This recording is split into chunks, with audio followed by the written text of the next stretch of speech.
Hello friends, welcome back to my channel. मेरा नाम है मीना मलिक और आपका मेरे यूट्यूब चैनल पर स्वागत है। जैसा कि हम लास्ट वीडियो में हमने पढ़ा था इलेक्ट्रोस्टैटिक चार्ज के बारे में, तो होप सो कि आपको इलेक्ट्रोस्टैटिक चार्ज के बारे में बेसिक नॉलेज तो हो ही गई होगी। अगर आपने मेरी वो वीडियो नहीं देखी तो आप उसका लिंक मैं डिस्क्रिप्शन बॉक्स में दे दूँगी, आप वहाँ से जाके देख सकते हो। तो बाकी आपको ये वीडियो तभी समझ आएगी अगर आपने मेरी वो फर्स्ट वीडियो देख रखी होगी, तो पहले उसको ज़रूर देखिए और फिर इस वीडियो पे आइए। ठीक है, तो अब हम चलते हैं नेक्स्ट डीपली डिस्कशन इलेक्ट्रोस्टैटिक की तरफ। तो इसके अंदर हम क्या करेंगे, तो इलेक्ट्रोस्टैटिक होता क्या है। सबसे पहले तो इलेक्ट्रोस्टैटिक क्या है, एक ब्रांच है फिजिक्स की जिसके अंदर हम स्टडी करते हैं जो चार्ज रेस्ट पे होता है और उससे रिलेटेड फोर्स और उसके पोटेंशियल को निकालने के लिए।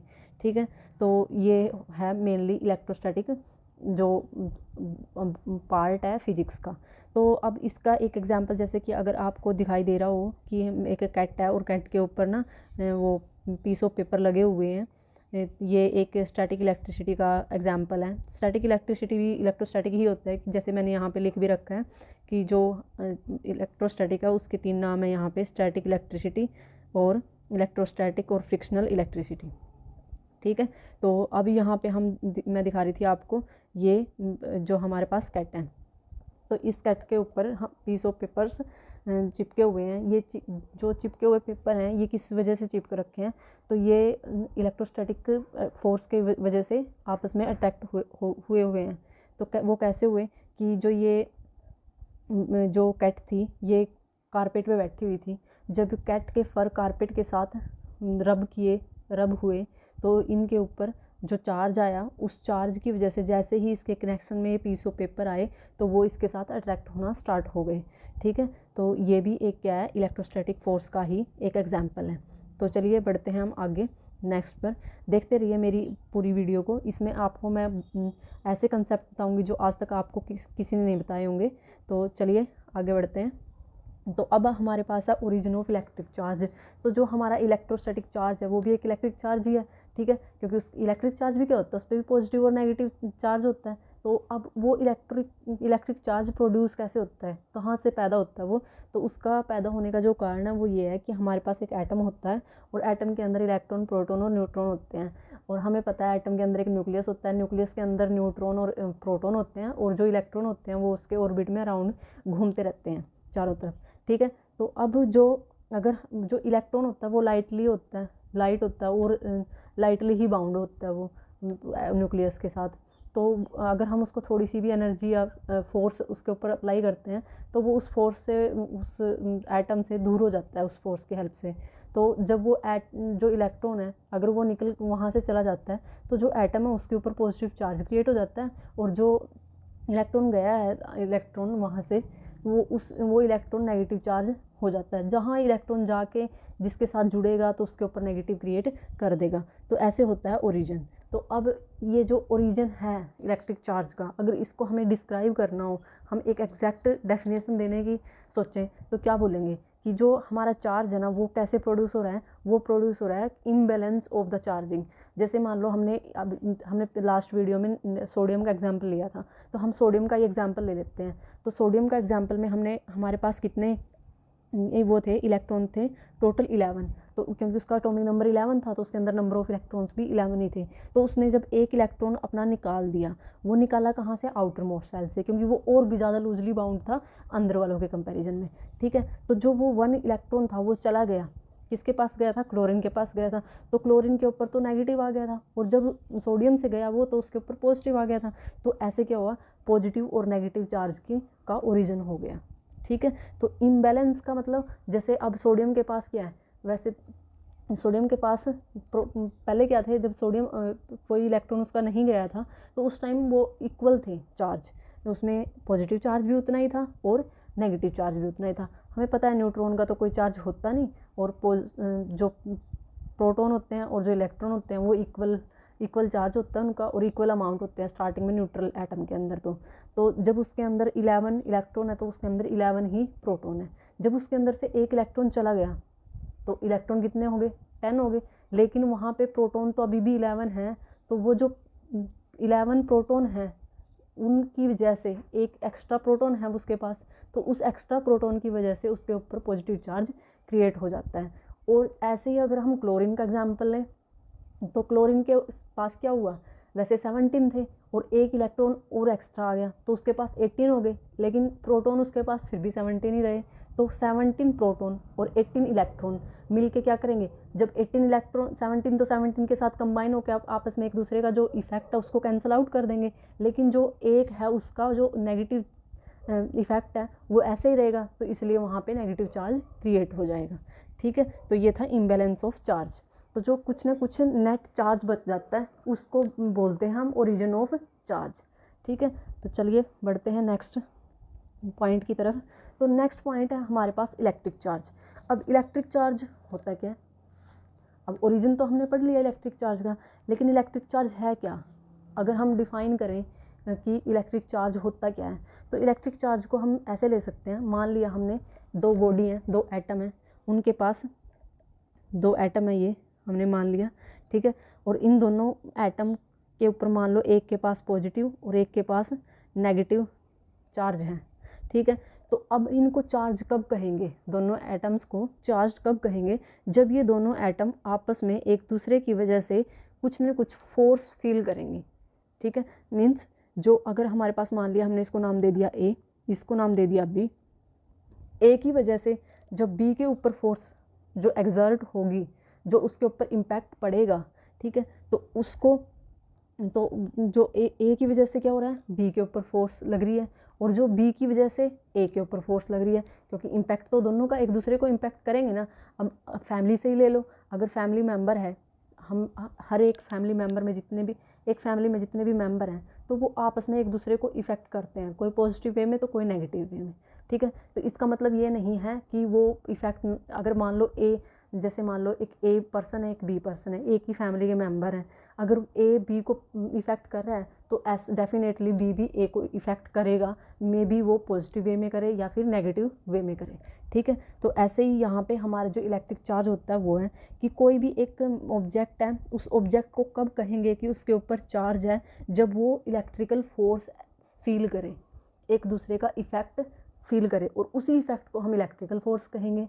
ठीक है, तो अब हमारे पास, अब हम एक एग्जांपल लेके देखते हैं कि जो चार्ज है वो कैसे डिस्क्राइब करते हैं हम, कि कैसे आपस में उनका एक दूसरे के ऊपर इफ़ेक्ट होता है। तो हमने यहाँ पे दो दो पेयर ले रखे हैं बैलून्स के, तो जो फर्स्ट टू है उनके ऊपर पॉजिटिव चार्ज है, जो सेकंड टू है उनके ऊपर नेगेटिव चार्ज है। ठीक है, तो अब हम इसको क्या देख रहे हैं यहाँ पे कि जो पॉजिटिव चार्ज बैलून है वो आपस में दूर दूर भाग रहे हैं, और जो नेगेटिव चार्ज हैं वो भी आपस में दूर दूर भाग रहे हैं। लेकिन इसका जो पॉजिटिव है फर्स्ट का, लेकिन सेकंड का जो नेगेटिव है, वो दोनों क्या कर रहे हैं, अट्रैक्ट कर रहे हैं।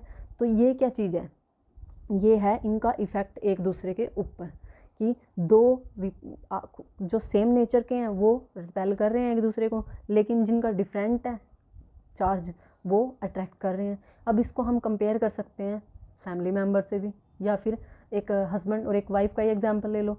अगर हस्बैंड और वाइफ दोनों का नेचर ज़्यादा स्ट्रॉन्ग है, मीन्स दोनों लड़ाकू हैं और ना उनमें से कोई मनाने वाला, दोनों में एटीट्यूड की दिक्कत है, तो क्या होगा, तो जल्दी ही डिवोर्स हो जाएगा उनका।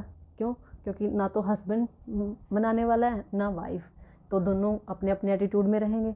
लेकिन अगर एक बिल्कुल कूल हो और एक अगर हॉट हो भी तो चल जाता है, क्योंकि जब एक नाराज़ हो तो दूसरा उसको मना लेता है। ठीक है, तो वही चीज़ हम यहाँ अप्लाई कर सकते हैं।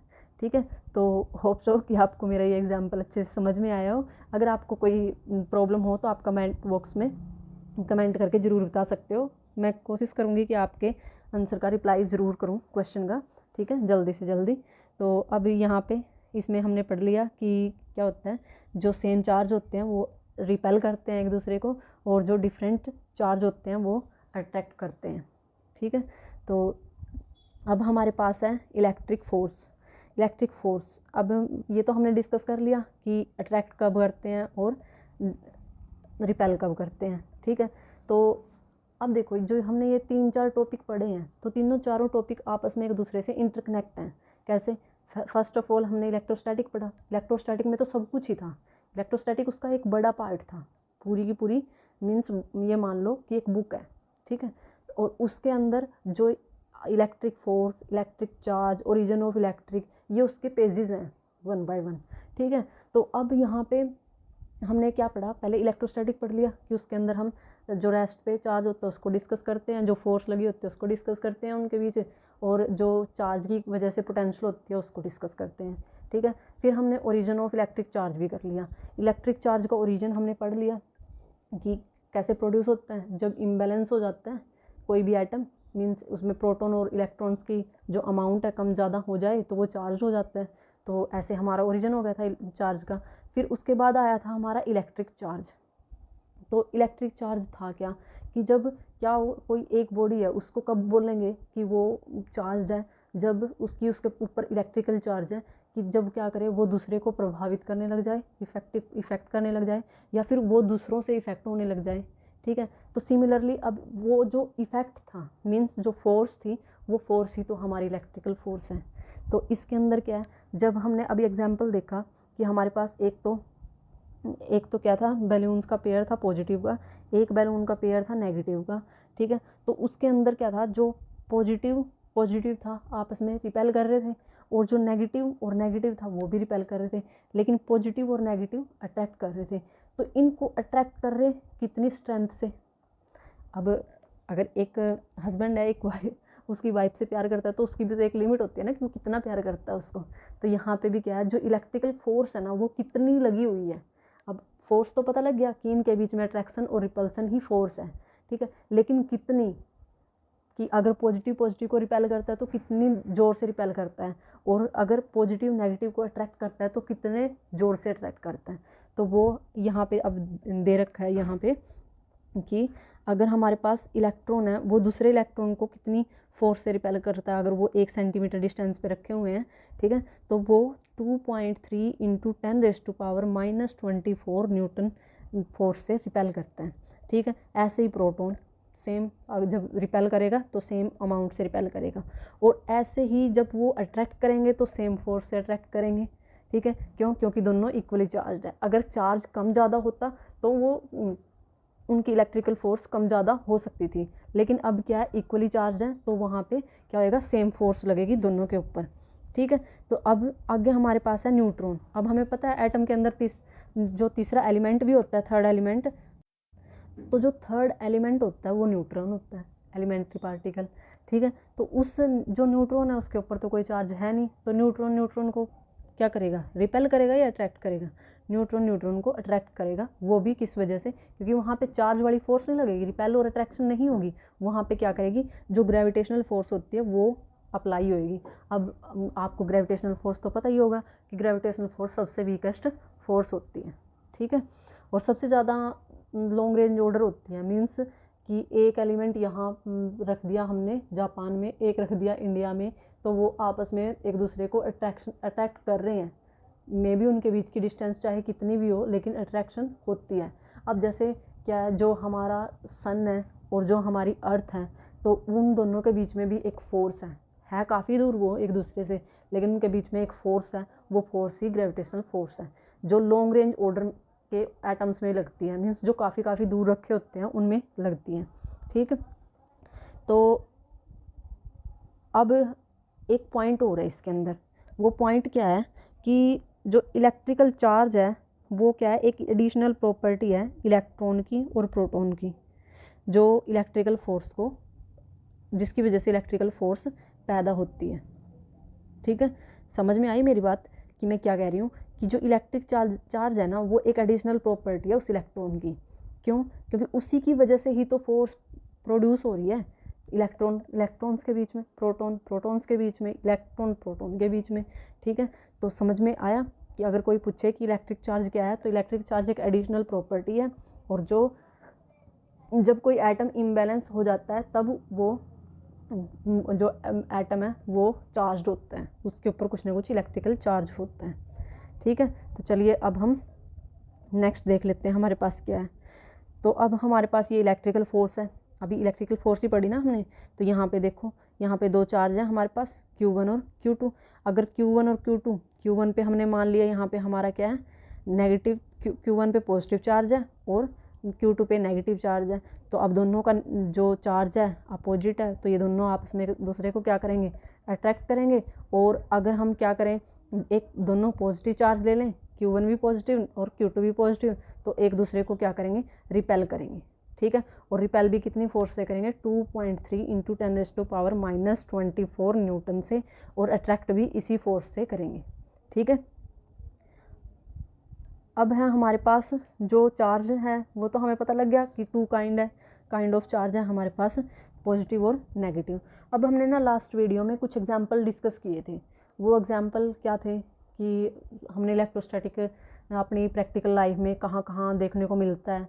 कहाँ पे था कि जब हम कहीं हमारी कार खड़ी होती है, हम कहीं से घूम फिर के आ रहे होते हैं, तो हमारे पाँव और जो धरती होती है उसके साथ फ्रिक्शन होता है, तो हमारे बॉडी में कुछ चार्ज क्रिएट हो जाता है। वो चार्ज जब हम कार को टच करते हैं तो उसको मूव करने का रास्ता मिल जाता है, तो हमें एक झटका सा फील होता है। या फिर ऐसे मान सकते हैं कि कार चल के आई है कहीं से, ठीक है, और जो रोड है और रोड और टायर के बीच में फ्रिक्शन हुआ, तो उसकी वजह से वो दोनों चार्ज हो गए। चार्ज होने से तब वो जो कार जिस भी मटेरियल की बनी है वो भी तो उसके साथ टायर के साथ कनेक्ट है, तो उसके अंदर भी चार्ज चला गया, तो उस चार्ज की वजह से वो भी चार्ज हो गई। ठीक है, तो जब उसके अंदर जो चार्ज है, जब हम उसको टच करते हैं तो उस चार्ज को करंट जो उसके कार के की मटेरियल पे या सरफेस पे है जो चार्ज, उसको एक रास्ता मिल जाता है ट्रैवल होने का, क्योंकि हमारी बॉडी भी क्या है, गुड कंडक्टर ऑफ इलेक्ट्रिसिटी है, तो उसमें से अच्छे से चार्ज फ्लो करेगा, तो भी हमें झटका लग सकता है। और एक हमने एग्जाम्पल देखा था ट्रक का, कि ट्रक के पीछे हम वो मेटल चेन क्यों लटकाते हैं, क्योंकि उसके अंदर क्या होता है, वो हमें क्या चाहिए, जब वो चार्ज हो जाती है तो उस चार्ज को रिमूव करने का एक रास्ता चाहिए होता है, तो वो रास्ता प्रोवाइड करवाती है। ठीक है, तो ऐसे हमने बहुत सारे एग्जाम्पल लास्ट वीडियो में किए थे। अगर आपने मेरी वो वीडियो नहीं देखी तो आप प्लीज़ उसे देखिए, क्योंकि जब तक आप उसको नहीं देखोगे तो आपको अच्छे से समझ नहीं आएगा कंसेप्ट। तो अब हमारे पास कुछ और एग्जाम्पल है जो हम अपनी प्रैक्टिकल लाइफ में करके भी देख सकते हैं और होते भी हैं। ठीक है, तो अब वो कौन से हैं, और हम देखेंगे कि कौन सी बॉडी पॉजिटिव चार्ज गेन करती है और कौन सी नेगेटिव करती है, और कौन सी पॉजिटिव करती है तो क्यों करती है, और नेगेटिव करती है तो क्यों करती है। तो अब यहाँ पे देखो, अब हमारे पास सबसे पहले तो यही है ग्लास रोड और सिल्क क्लॉथ, जो हम पीछे भी डिस्कस कर चुके थे कि ग्लास रोड को जब हम सिल्क क्लॉथ को जब ग्लास रोड के ऊपर हम रब करेंगे, तो जो हमारी ग्लास रोड है उसके जो इलेक्ट्रॉन्स हैं वो मूव होकर सिल्क क्लॉथ में चले जाएंगे, और जो हमारी ग्लास रोड है उसको पॉजिटिव चार्ज कर देंगे, और जो इलेक्ट्रॉन चले गए सिल्क क्लॉथ के पास तो वो नेगेटिव चार्ज हो गया। ठीक है, तो क्यों हुआ ऐसा, क्योंकि जो हमारी ग्लास रोड है वो रबिंग के बाद जब इसके इलेक्ट्रॉन चले जाते हैं, तो इलेक्ट्रॉन कौन देता है, तो कॉमन सेंस है यहाँ पे, इलेक्ट्रॉन वही दे सकता है जिसके लूजली बाउंड है। ठीक है, तो इसका मतलब जो ग्लास रोड है उसके पास जो इलेक्ट्रॉन्स होते हैं वो लूजली बाउंड होते हैं, तो वो ईजिली दे सकता है उसको, ठीक है, अपने इलेक्ट्रॉन्स। तो अब सेकंड जो एग्जांपल है वो है फर का और वुलन क्लॉथ का। तो फर भी ले सकते हैं, फर मीन्स जैसे हम क्या करते हैं, बाल होते हैं, जैसे हमने वो कॉम्ब और ड्राई हेयर का भी किया था, और हम जो कैट होती है, कैट के फर होते हैं, ठीक है, उनका एग्जांपल भी ले सकते हैं। अगर हम क्या करें, कैट के फर के साथ जो इबोनाइट रोड है, इबोनाइट क्या होता है, पहले तो ये क्वेश्चन है कि आज तक आपको किसी ने नहीं बताया होगा कि इबोनाइट रोड होता क्या है, तो मैं बताती हूँ आपको इबोनाइट रोड क्या होता है। इबोनाइट रोड क्या है, एक वोल्केनाइज्ड रबड़ की बनी हुई एक रोड होती है। ठीक है, तो उसके अंदर क्या होता है, वो जो इलेक्ट्रॉन्स होते हैं ना वो काफ़ी स्ट्रॉन्गली बाउंडेड होते हैं, तो उस स्ट्रॉन्गली बाउंडेड होने के कारण वो अपने इलेक्ट्रॉन देता नहीं है लेकिन ले लेता है, जो हमारे पास कैट के फर है ना उनसे ले लेता है, या फिर जो हम वुलन क्लॉथ जिसके ऊपर उस एबोनाइट रोड को रब कर रहे हैं, ठीक है, उससे ले लेता है। और एम्बर अगर आपने देखा हो कि जो एम्बर क्या होता है, एम्बर एक रेजिन होता है, फॉसिलाइज्ड ट्री रेजिन बोलते हैं इसको, जो हमारे पेड़ पौधे होते हैं। अगर आपने देखा हो कि जो पेड़ होती है ना, पेड़ की जो छाल होती है, छाल के ऊपर गूंद सा लगा होता है, कुछ चिपकी सा कुछ, तो उसको बोलते हैं हम एम्बर। ठीक है, तो वो एम्बर भी क्या करता है, जब एम्बर के ऊपर भी क्या होता है नेगेटिव चार्ज, क्योंकि वो भी स्ट्रॉन्गली बाउंडेड है। ठीक है। लिक्विड तो स्ट्रॉन्गली बाउंडेड होते हैं एयर के कंपैरिजन में तो, ठीक है। और वो बहुत ज़्यादा गाढ़ा होता है ना, तो गाढ़ा होने की वजह से उसकी जो इलेक्ट्रॉन बाउंडिंग है वो और भी ज़्यादा स्ट्रॉन्ग होती है। तो जब उसके कॉन्टैक्ट में या तो हमारे क्लोथ्स आ जाते हैं तो वो रब होता है, तो रब होने के कारण वो हमारे क्लोथ्स के इलेक्ट्रॉन ले लेता है और इसके बाद उसके ऊपर ना नेगेटिव चार्ज क्रिएट हो जाता है। और जब ना हवा चलती है तो उस जो डस्ट होता है या फिर जो लीव्स होते हैं पेड़ के, ट्री के, तो वो लीव्स क्या करते हैं, उनके ऊपर जब वो उसके कांटेक्ट में आते हैं, वो उसके आसपास से निकल रहे होते हैं, तो वो भी चार्ज हो जाते हैं। और चार्ज होने के बाद के कारण तो जो उनका क्या होता है, उसका एक सरफेस पे पॉजिटिव चार्ज क्रिएट हो जाता है लीव के, कि ऐसे होता है। देखो जैसे हमारा ये लीव है, यहाँ पे हमने बना लिया, ठीक है। और जैसे ही वो अब ये यहाँ पे हमारा ट्री है और ट्री के यहाँ साइड में वो लगा हुआ है एम्बर, तो अब एम्बर के यहाँ पे कुछ कॉन्टैक्ट में आने के कारण ये क्या हो गया, हमारा चार्ज हो गया, नेगेटिव चार्ज। तो जैसे इसके कॉन्टैक्ट में लीव आया, चाहे वर्टिकल आया या हॉरिजॉन्टल आया, तो उसके ऊपर क्या होएगा, एक चार्ज क्रिएट हो जाएगा जो इसके अपोजिट चार्ज होएगा। जैसे इसके ऊपर नेगेटिव चार्ज था ना, तो यहाँ पे पॉजिटिव और पॉजिटिव हो जाएगा। मीन्स हम ऐसे कर सकते हैं इसको, एक मिनट हम दोबारा एग्जांपल लेते हैं इसका। तो यहाँ पे क्या होता है कि जैसे हमने ये ट्री ले लिया, ठीक है, ट्री का ट्रंक है ये, जो जहाँ पे छाल लगी होती है, ठीक है, उसकी, तो ये हमने मान लिया यहाँ पे एम्बर लगा हुआ है। तो जब ये हमारा लीव है, ठीक है, और जब लीव इसके कांटेक्ट में आता है तो इसके ऊपर नेगेटिव चार्ज था, तो इसके एक सरफेस की एक साइड में तो पॉजिटिव चार्ज क्रिएट कर देगा और दूसरे साइड में नेगेटिव चार्ज क्रिएट कर देगा। तो जो ये नेगेटिव और पॉजिटिव है कॉन्टैक्ट में आएंगे तो ये इसके साथ चिपक जाएगा, ठीक है। तो ऐसे ही डस्ट होती है, डस्ट भी तभी चिपकती है जब उसके बीच में इलेक्ट्रोस्टैटिक अट्रैक्शन होती है। मीन्स हम बोल सकते हैं कि स्टैटिक इलेक्ट्रिसिटी की वजह से ही ये चिपकते हैं, ठीक है। और फिर आगे है रबड़ रोड। रबड़ भी इबोनाइट रोड और रबड़ रोड में फ़र्क क्या है, कि ये जो रबड़ है ये नॉर्मल रबड़ है, ठीक है, लेकिन जो हम रबड़ घरों में यूज़ करते हैं वो क्या होती है, वोल्कनाइज्ड होती है, ठीक है, ताकि वो जल्दी टूटे फूटे ना, तो उसके अंदर बहुत सारी मिक्सिंग की जाती है, ठीक है। वो भी हम डिस्कस करेंगे आगे डीपली। अभी हम इसके ऊपर फोकस करते हैं। हमारे पास है आगे वुलन कारपेट और रबर के शूज़। जब हम क्या करते हैं, घर में वुलन कारपेट पड़ा होता है और उसके ऊपर हम रबड़ के शूज़ डाल के चल रहे होते हैं, तो फ्रिक्शन आता है, फ्रिक्शन की वजह से जो रबड़ के शूज़ हैं वो भी चार्ज हो जाते हैं और जो हमारा कारपेट है वो भी चार्ज हो जाता है। और जब हम जाते हैं, अगर हम जैसे डोर का जो हैंडल होता है उसको पकड़ते हैं तो कई बार उस पर करंट फील होता है। तो वो करंट फील होने का कारण क्या है, कि जैसे ही हमारे जो शूज़ हैं वो नेगेटिवली चार्ज हो गए, तो नेगेटिवली चार्ज होने के कारण अब डाले हुए तो हम हैं, और जैसे ही हम तो वैसे भी गुड कंडक्टर ऑफ इलेक्ट्रिसिटी है और चार्ज है, मतलब ईजिली फ्लो कर सकता है, तो वो चार्ज हमें भी दोबारा क्या करेगा, चार्ज कर देगा। वैसे हम न्यूट्रल थे लेकिन फिर वो चार्ज कर देगा उस टाइम पे कनेक्शन आने के कारण। तो जब हम चार्ज हो जाएंगे, जैसे ही हम क्या करेंगे, जो हैंडल है वो मेटल का बना होता है, उसको टच करेंगे तो हमें झटका लगेगा, क्योंकि करंट को फ्लो करने के लिए, चार्ज को फ्लो करने के लिए वे मिल जाएगा, ठीक है। ऐसे ही नायलॉन क्या होता है, नायलॉन हमारा ये फाइबर होते हैं, ठीक है, ये सिंथेटिक फाइबर होते हैं और इनको ये पेट्रोल से बनते हैं। पेट्रोल से कोई मेल्टिंग प्रोसेस होती है, उसके अकॉर्डिंग इसको अच्छे से प्रोसेस किया जाता है और फिर प्रोसेस करने के बाद ये धागे बनते हैं। और ये ना सिल्क, ज़्यादातर सिल्क मटेरियल होता है। अगर देखो आपने जो स्टिचिंग कर रहे होते हैं तो उसमें सिल्क की जो धागे यूज़ करते हैं बहुत सारे लोग, तो वो जो सिल्क के जो धागे हैं वो नायलॉन से ही बने होते हैं। जब वो नायलॉन के धागे और जब क्लॉथ कांटेक्ट में आते हैं तो नायलॉन के ऊपर पॉजिटिव चार्ज और नेगेटिव के क्लॉथ के ऊपर नेगेटिव चार्ज क्रिएट हो जाता है। ऐसे ड्राई हेयर और कॉम्ब का है। ड्राई हेयर और कॉम्ब का तो हम लास्ट वीडियो में भी डिस्कस कर चुके हैं कि जब तक हम कॉम्ब नहीं करेंगे, दोनों हमारी कॉम्ब भी और हेयर भी न्यूट्रल है। लेकिन जैसे ही हम कॉम्ब करना स्टार्ट करते हैं तो रबिंग के कारण, फ्रिक्शन के कारण क्या हो जाता है, हमारे हेयर पॉजिटिवली चार्ज हो जाते हैं और हमारी जो कॉम्ब है वो नेगेटिवली चार्ज हो जाती है।